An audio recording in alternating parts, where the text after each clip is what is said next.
Now, see dear students, today we are going to discuss about the drawbacks of Rutherford. Drawbacks of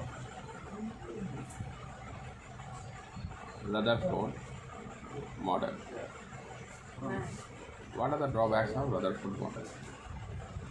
The comparison of electron with planet in the solar system is the main drawback of Rutherford's atomic model.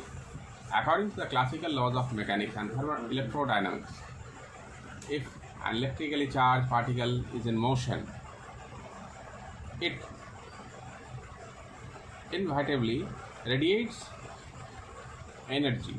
Thus, an electron, when moving around the nucleus continually, should radiate energy, that is, loss of energy.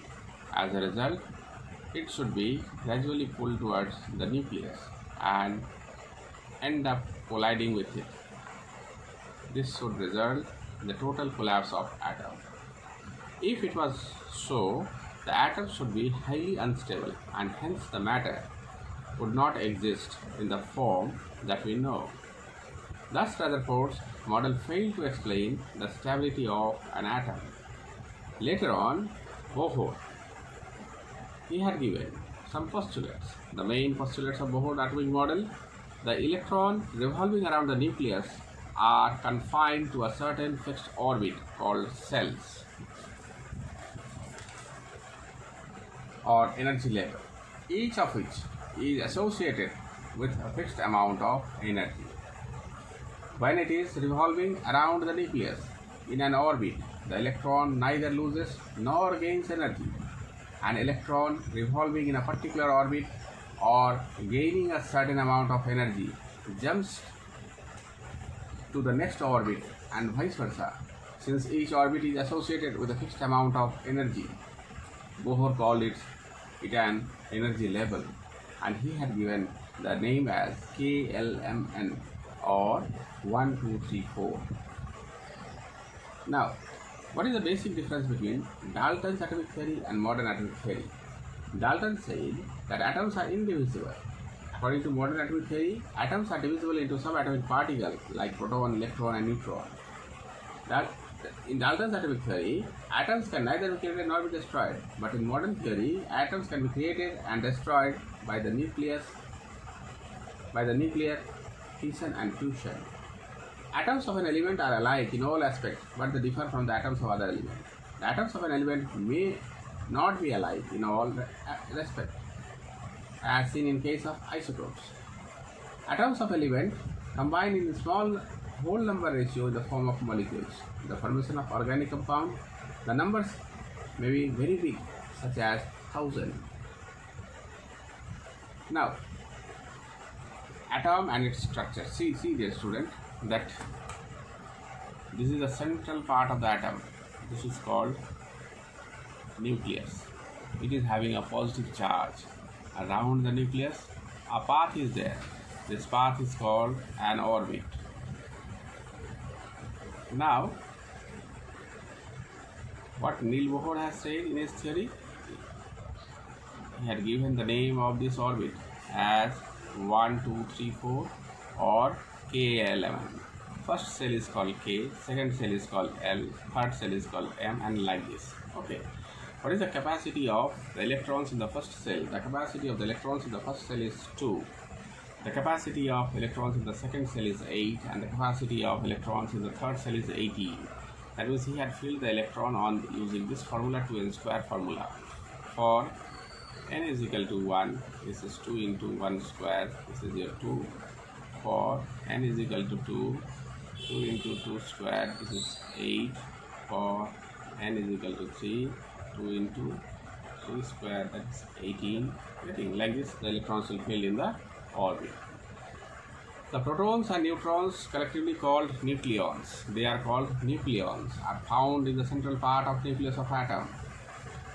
Orbit, they are imaginary paths where electron revolve around the nucleus of the atom. An atom of an element has its own characteristic number of protons in its nucleus, which distinguishes it from the atoms of other elements. The characteristics number is called atomic number. Atomic number is denoted by atomic number is denoted by a letter, alphabetical letter, that is your Z.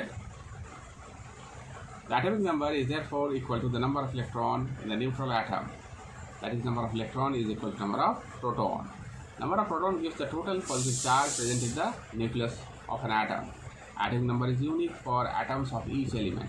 The atomic number of an element is the number of electrons present in neutral atom, protons present in the nucleus of atom, positive charge in the nucleus of its atom. Now, mass number. Mass number of an atom is the total number of proton and neutron. Say, we are writing a mass number as number of proton plus number of neutron.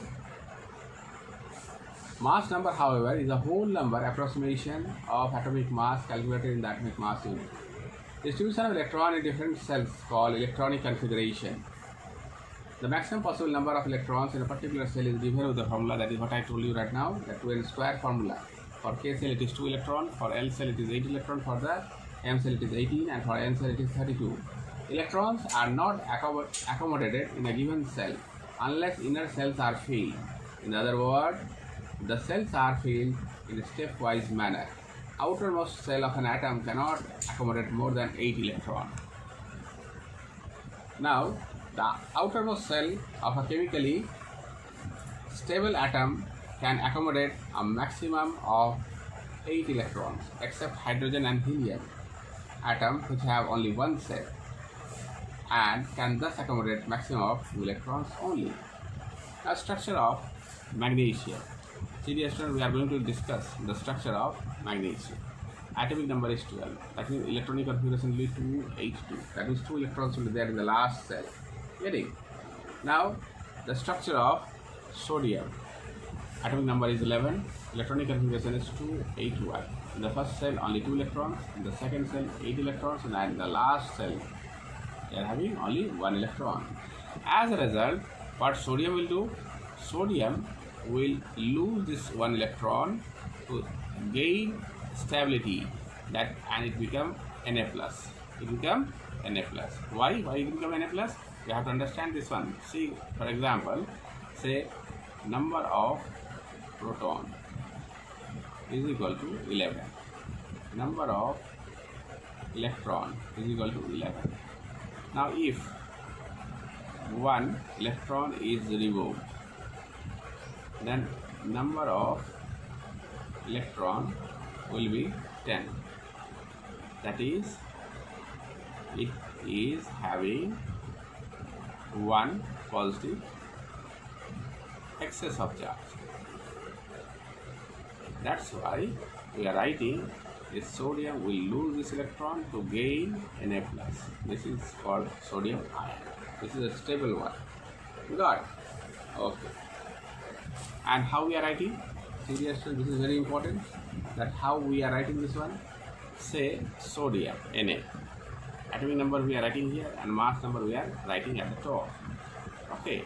That means any number, say any atom, we are writing atomic number as here Z, and mass number here we are writing. One is superscript, one is subscript. Now, like the same, so many atoms are given here. You should have to practice those electronic configuration, electron dot structure, everything you have to practice. It is given in the table. Okay. Now, what do you mean by valence electron? The chemical properties of elements are decided by these valence electrons, since they are the ones that take part in chemical reaction. The element with the same number of electrons in a valence cell shows similar properties. Those with a different number of valence electrons shows different chemical properties. What I told you right now, that sodium will lose 1 electron and it will become Na+. Here electronic configuration is 281. Here electronic configuration is 28. This is the stable one. They are the good reducing agent. Elements with 4, 5, 6, 7 electrons in their valence cell, they are called non-metals. These elements can gain electron to form ions, which are negatively charged, called anions. Say for example, chlorine. Atomic number is 17. Electronic configuration is 287. Then what chlorine will do? To become stable, it will gain one more electron and they will acquire one charge, that is one excess of negative charge. This is the chloride ion. They are the good oxidizing agent. This is reducing agent. And this is oxidizing agent. Get it? Now, say elements with a valence shell having 8 electrons. Elements with a valence shell having 8 electrons, they are called inert gas, or with 2 electrons, they are called inert gas or noble gas. Valency of an element is the combining capacity of that element with other element and is equal to the number of electrons that take part in chemical reaction. Valency of the element having 1, 2, 3 valence electrons is, or 4, 5, 6, 7 valence electrons is 4, 3, 2, 1. Reason for chemical activity of an atom. Say atoms of all noble gas except helium have 8 electrons in their outermost shell, which is called an octet. Among the elements, only 6 inert gases, also called noble gases or rare gases, namely helium, neon, argon, krypton, xenon, radon, are non-reactive, that is inert. They do not combine with either with the other atoms or among themselves to form molecules, since their outermost shell are already filled, so their combining capacity or valency is 0. Helium has 2 electrons in its shell, which can occupy a maximum of 2 electrons. Thus, a chemical activity of an atom depends upon the number of electrons in the valence shell of its atom.